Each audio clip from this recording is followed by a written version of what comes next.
迎收睇《家家有球》，我係 Candy 劉影，我係 Liz 陳可文。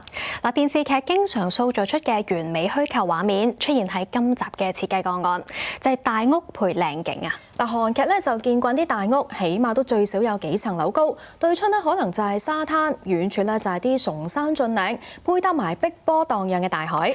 都描繪得好貼近啦！呢一間3層高、連天台地庫嘅獨立屋，室內嘅面積咧已經有大約2700尺，住咗一對年輕夫婦以及係幾歲大嘅阿仔。設計師就話啦，今次最大嘅挑戰就係點樣用晒咁大嘅地方啊！包括超過400平方尺嘅花園，石板之間咧就好唔平滑，需要填平啲啦，避免跌倒。窗外嘅風景咧就係單位最大嘅賣點，所以喺家私佈置方面咧，盡量揀翻一啲比較矮身嘅款式，先至唔會阻擋呢一片優美嘅景色。由於單位咧就係一手原裝，全屋嘅地板仍然會保留，廚房部分亦都冇改動，以免浪費。唯獨咧就係2樓嘅間隔有變，將家庭廳部分嘅面積納入個仔嘅睡房，擴大空間感。業主喺23年以近5900萬年裝修買入，先前係示範單位嚟㗎，咁所以保留咗一啲比較啱用嘅家私。設計師嘅出發點啦，主要係配合戶外山明水秀嘅景觀啊。室內咧就以簡約為主，適當咁留白，運用淺色嘅素材，即使喺室內都咁廣闊啦。業主亦都希望要有強烈嘅空間感。儲物空間亦都唔少得啊！喺最常出入嘅地庫預留咗巨大嘅儲物空間，足夠放200-300對鞋㗎。我哋一齊入屋感受下。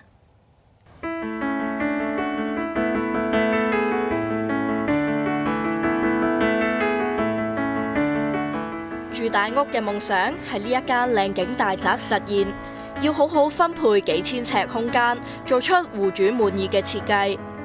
請嚟設計豪宅經驗豐富嘅 Eric， 要照顧戶主嘅日常需要，將室內空間處理得宜之餘，仲要善用戶外景觀，令到呢一間屋錦上添花。呢一個單位咧就係一對年青夫婦同埋一個小朋友，大概4-5歲左右嘅男仔，咁就居住嘅。咁就間屋咧就室內嘅實用面積咧就2700幾尺，咁就花園同埋天台加埋嘅戶外面積咧，約莫都有1000幾尺，咁即係 total 咧就4000幾尺。至於佢哋嘅風格方面咧，因為佢哋想簡單啲啊嘛，咁我哋就用翻啲簡約嘅設計去做翻呢一間屋嘅主要嘅風格啦。咁就顏色方面咧，亦都係啦，因為咧想個空間感大啲咧，就應該用啲淺色啲嘅素材咧，就會合乎佢哋嘅感覺啦。車庫嘅出入口作為戶主一家最常用嘅出入口，配置當然唔可以馬虎。設計師就喺呢一度做咗一組櫃，可以避免污糟嘅鞋踩入室內，亦都可以放一啲雜物。入到屋內，亦都有另一組嘅大鞋櫃，無論係應付戶主一家日常唔同需要嘅鞋，抑或有客人到訪，亦都綽綽有餘。旁邊亦都安排咗一張長形換鞋燈同埋全身鏡，方便戶主可以喺換鞋之後順便整理儀容。嚟到大廳，整體感覺明亮開闊，帶俾人一種現代輕盈嘅生活品味。用嘅材料咧，其實都係以簡約個效果為主啦。咁所以咧，今次咧我哋就揀咗一啲比較上係可以 match 到佢原本呢一間屋交樓標準用嘅材料嘅顏色嘅物料，咁就少啲花巧嘢啦。咁就好似喺一個餐台側邊嘅餐邊櫃咁啊，我都係用咗一啲比較素色啲嘅顏色去做，咁就正式嘅效果咧，咁就更加可以帶出到佢中意嘅簡單簡約嘅效果啦。燈光方面，除咗常用嘅滲燈同埋路軌燈，仲有一啲特色燈飾。飯台嘅吊燈咧就係戶主佢哋自己親自去挑選嘅，咁所以咧就佢哋就中意有少少啲水晶嘅效果啦，咁就 bring 下喺嗰個飯廳度。客廳呢塊外望花園嘅落地玻璃，成為咗全廳主角。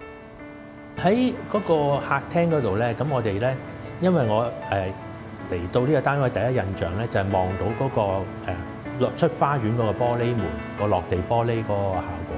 咁嗰度咧，直頭係山明水秀咁啊！我覺得呢一個畫面咧要值得保留嘅。咁點樣可以保留咧？就會將嗰啲要做嘅家私，譬如電視機牆嘅電視櫃啊，同埋梳化咧要擺梳化嘅位置咧，都歸邊去擺，咁就可以騰出翻中間呢一個咁靚嘅一個畫面，咁就望到出邊嘅景觀。咁當然係透過自己嘅花園再望出去啦，咁就更加咧就視覺上咧有一種製造咗一種立體感出嚟。行出落地玻璃嘅趟門就係單位嘅私人花園，面積大約400幾尺。無論係提供充足空間俾小朋友活動，抑或平時邀請朋友上嚟燒嘢食，亦都十分好使。上一層開始進入戶主一家嘅私人地方，呢一層主要屬於阿仔。為咗可以將空間發揮最大嘅實用程度，設計師就喺間隔上邊做咗啲調整。上到嚟1樓仔仔房呢個樓層咧，咁我哋咧喺間隔上邊咧就作出咗少少嘅改動嘅。咁由於咧我哋而家企緊呢個位置咧就係樓梯口嚟噶嘛，咁而側邊呢個位咧就係本來阿仔房嗰個門口位嚟嘅。咁呢兩個位置咧都係一個通道，咁所以咧令到呢一個空間咧就用唔上啦。個 L 型嘅呢個家庭廳咧，其實呢一部分咧就等於係廢咗冇用，咁所以咧我就唔想嘥咗呢一個面積啦，咁我就將個仔房咧嘅門口咧就打橫呢度改咗出嚟呢一度，咁樣開入去。咁我咁樣入房嘅話咧，喺門後邊呢個位咧，我就可以增設多咗個衣櫃嘅位置，咁令到呢個位置咧就唔使嘥咗佢，浪費咗佢啦。咁阿仔房嘅空間大咗啦，咁我可以多啲衣櫃啦。咁而出邊呢一個本來冇用嘅位咧，就可以用得上啦。